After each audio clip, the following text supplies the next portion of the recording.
શારદાબા શિક્ષણ સંકુલ, subject science, standard 7th, by Brinda Patel, lecture 12.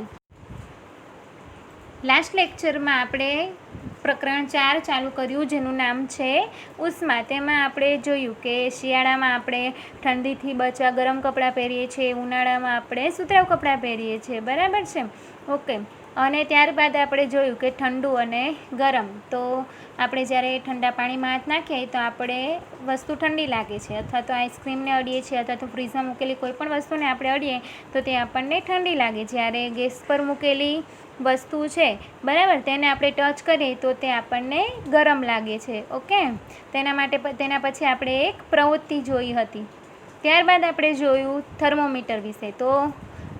ત્યારબાદ આપણે જોયું તાપમાન. તો પદાર્થનું જે ગરમ કે ઠંડા હોવાનું જે માપન છે તેને આપણે તાપમાન તરીકે ઓળખીએ, અને તાપમાન માપવા માટેનું જે સાધન છે તેને થર્મોમીટર તરીકે ઓળખવામાં આવે છે.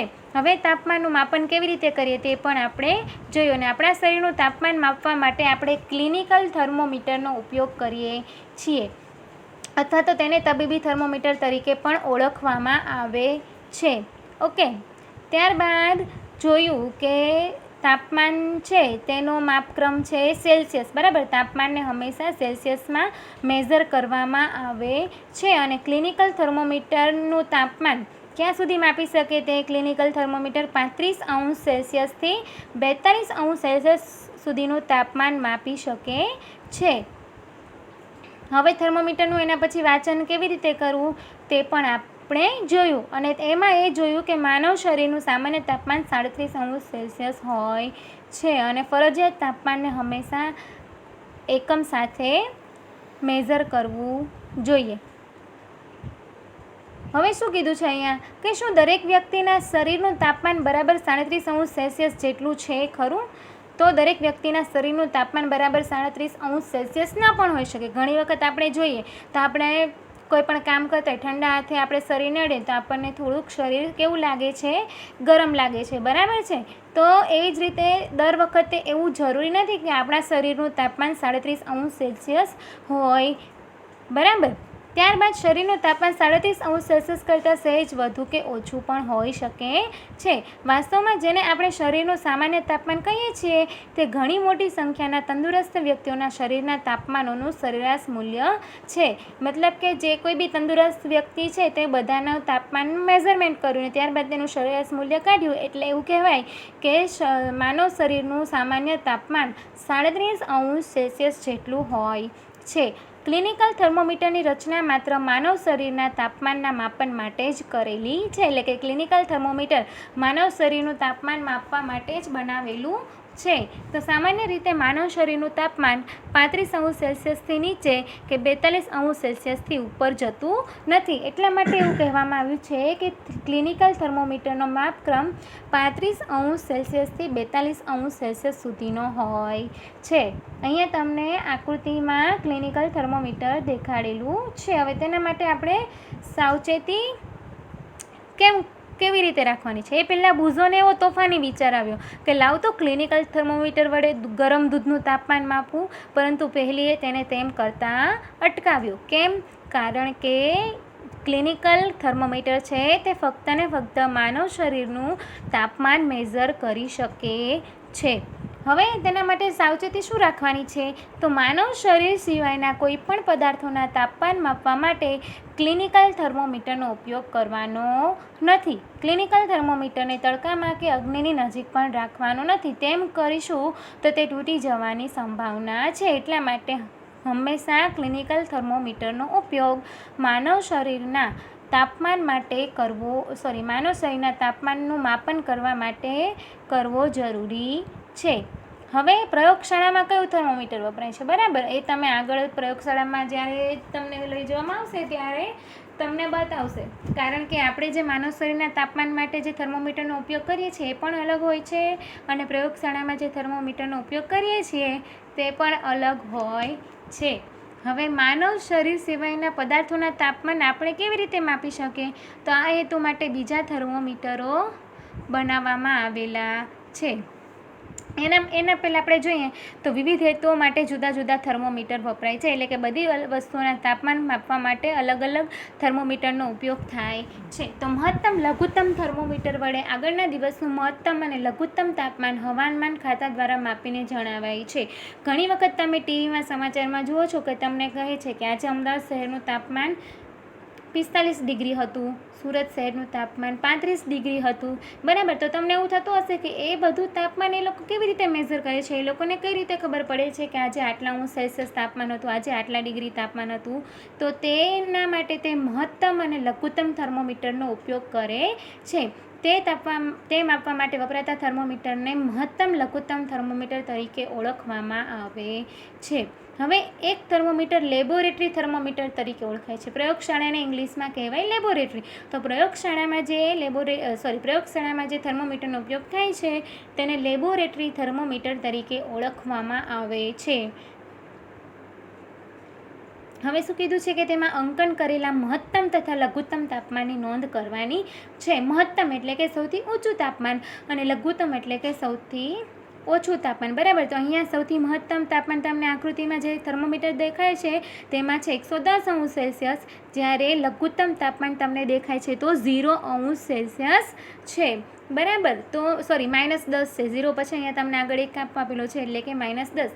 તો શું કીધું છે કે આકૃતિમાં દર્શાવ્યું સામાન્ય રીતે લેબોરેટરીની રેન્જ -10 અંશ સેલ્સિયસથી 110 અંશ સેલ્સિયસ હોય છે, એટલે કે લઘુત્તમ તાપમાન થઈ ગયું -10 અંશ સેલ્સિયસ એન્ડ મહત્તમ એટલે કે સૌથી વધારે તાપમાન થઈ ગયું 110 અંશ સેલ્સિયસ. વળી ક્લિનિકલ થર્મોમીટર માટે તમે જોયું હતું તેમ લેબોરેટરી થર્મોમીટર વડે નાનામાં નાનું કેટલું તાપમાન માપી શકાય છે તે જાણી લો. આ જાણકારી વડે જ તમે થર્મોમીટર વડે દર્શાવતું તાપમાન ચોકસાઈપૂર્વક માપી શકશો. તો અહીંયા આપણે નાનામાં નાનું તાપમાન -10 અંશ સેલ્સિયસ વડે માપી શકીએ, બરાબર. -10 અંશ સેલ્સિયસ સુધી માપી શકીએ. તો હવે કેવી રીતે ઉપયોગ થશે? તો શું કીધું છે કે પ્યાલા કે બીકરમાં થોડુંક નળનું પાણી ભરો. હવે લેબોરેટરી થર્મોમીટરને ઉપરના ભાગથી પકડીને તેનો મર્ક્યુરીવાળો છેડો પાણીમાં ડૂબેલો રહે તેમ રાખો. તો શું કીધું છે કે પ્રયોગશાળામાં જે વપરાતું થર્મોમીટર કે લેબોરેટરી થર્મોમીટર છે તેના ઉપરના ભાગથી પકડવાનું છે અને જે પારાવાળો ભાગ છે તેને પાણીમાં ડૂબે તેમ રાખવાનો છે. હવે મર્ક્યુરી બલ્બવાળો થર્મોમીટરનો છેડો પાત્રના તળિયા કે દિવાલને અડકે નહીં તેમ થર્મોમીટરને ઊભું ગોઠવવાનું છે. તમને અહીં આકૃતિમાં દર્શાવેલું છે કે આ લેબોરેટરી થર્મોમીટર છે તેને કેવી રીતે પકડવાનું છે તે પણ દર્શાવ્યું છે અને તેને બીકરમાં કેવી રીતે રાખવાનું છે. બીકરના કોઈ પણ છેડે તે અડવું ના જોઈએ કે દિવાલને પણ અડવું ના જોઈએ તેવી રીતે તેને ગોઠવવાનું છે. હવે થર્મોમીટરના પાતળા વેમાં મર્ક્યુરીની હલનચલનને ધ્યાનથી નિહાળો. ત્યારબાદ જો કે પારાનું જે હલનચલન થાય છે તે આપણે જોવાનું છે. પારો ક્યાં સુધી ઉપર જાય છે તે આપણે નોંધવાનું છે. જ્યાં સુધી થર્મોમીટરના પાતળા વહેમાં પારો સ્થિર ન થાય ત્યાં સુધી રાહ જો. એટલે કે પારો જેમ જેમ ઉપર ચડે ને તે કોઈ એક જગ્યાએ સ્થિર ના થાય ત્યાં સુધી આપણે તેને નોટિસ કરવાનું છે. જે સ્થાને સ્થિર થયો તે સ્થાનનો અંક તે સમયનું પાણીનું તાપમાન દર્શાવે છે. ધારો કે અહીંયા તે 20 અંશ સેલ્સિયસે પારો સ્થિર થાય છે તો આપણે સમજી જવાનું કે ત્યારનું પાણીનું તાપમાન 20 અંશ સેલ્સિયસ છે. વર્ગના દરેક વિદ્યાર્થી નોંધેલા તાપમાનને સરખાવવાનું છે તે તો આપણે નહીં જોવાનું. હવે ક્લિનિકલ થર્મોમીટર તથા લેબોરેટરી થર્મોમીટરમાં તાપમાનના અવલોકનો નોંધતી વખતે રાખવાની જરૂરી સાવચેતી. થર્મોમીટરને શિરોલંબ જ રાખવું, ત્રાસું નહીં, એટલે કે તેને હંમેશા સીધું જ રાખવું, તેને ત્રાસું રાખવું નહીં. થર્મોમીટરનો મર્ક્યુરી ભરેલો બલ્બ જે પદાર્થ કે પ્રવાહીનું તાપમાન માપવાનું હોય તેના સંપર્કમાં બધી બાજુથી હોવો જરૂરી છે. એટલે કે જે પારો છે થર્મોમીટરનો તે ભાગ છે તે આપણે જે પ્રવાહીનું તાપમાન માપવાનું છે તેના સંપર્કમાં બધી જ બાજુથી મતલબ કે તે બધી બાજુથી સંપર્કમાં હોવો જરૂરી છે. વળી થર્મોમીટરનો મર્ક્યુરીનો છેડો પાત્રની દિવાલને અડકવો જોઈએ નહીં. એટલે કે જે કોઈ બી બીકર છે કે જે બી પાત્રમાં આપણે આપણું વસ્તુ કે પ્રવાહી રાખેલી છે તે પાત્રને અડેલું હોવું જોઈએ નહીં. આ તેની સાવચેતી છે. હવે પ્રવૃત્તિ 4.5 તો શું કીધું છે કે બીકર કે પ્યાલામાં થોડું ગરમ પાણી લો અને તેમાં લેબોરેટરી થર્મોમીટરને ડુબાડીને ઊભું ગોઠવો. જ્યાં સુધી પારો સ્થિર ના થાય ત્યાં સુધી જ, જ્યાં સુધી પારો જ્યાં પારો સ્થિર થાય તે તાપમાન આપણે મેઝર કરવાનું છે. હવે શું થાય છે કે આપણે આપણું જે ક્લિનિકલ થર્મોમીટર છે તે બહાર કાઢીએ તો થર્મોમીટર પાણીની બહાર કાઢીએ તો તરત જ પારાનું સ્તર નીચે આવે છે.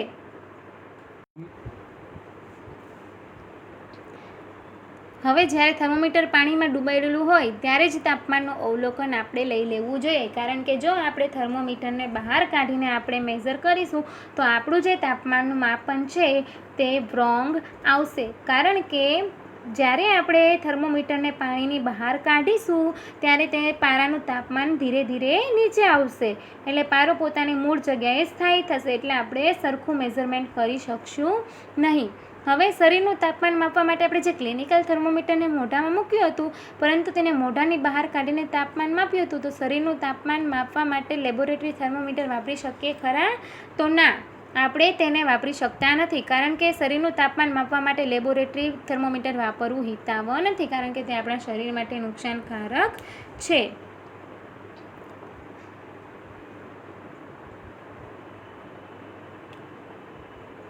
હવે આપણને એવો પ્રશ્ન થાય કે ક્લિનિકલ થર્મોમીટરને મોઢાની બહાર કાઢતા તેના પારાના લેવલમાં શા માટે ફેરફાર ન થયું? આ જે લેબોરેટરી થર્મોમીટર છે તેને બીકરની બહાર કાઢીએ તો તેનો પારો જે છે બરાબર છે તે પોતાની મૂળ જગ્યા પર તરત પાછો આવે છે, પરંતુ ક્લિનિકલ થર્મોમીટરમાં આમ થતું નથી, બરાબર? તો શા માટે એમ નથી થતું? તો જોઈએ તો ક્લિનિકલ થર્મોમીટરને આપણે ધ્યાનથી જોશું તો પારો ભરેલા બલ્બની નજીક તમને એક ખાંચ જોવા મળશે, બરાબર? અહીં આકૃતિમાં તમને દર્શાવેલું છે. તો આ ખાંચનો ઉપયોગ શું છે? તો ખાંચ એટલા માટે છે કે તે પારાના સ્તરને નીચે ઉતરી જતું અટકાવે છે, એટલે કે પારો પોતાના મૂળ જગ્યા પર જઈ શકતો નથી. પરિણામે જે શરીરનું તાપમાન આપણે મેઝરમેન્ટ કર્યું છે તે તેની જગ્યા પર સ્થિર રહે છે.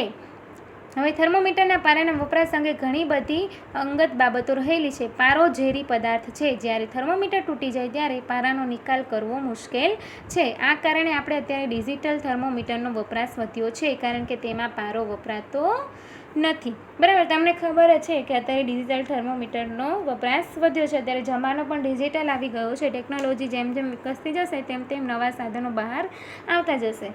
Okay, thank you.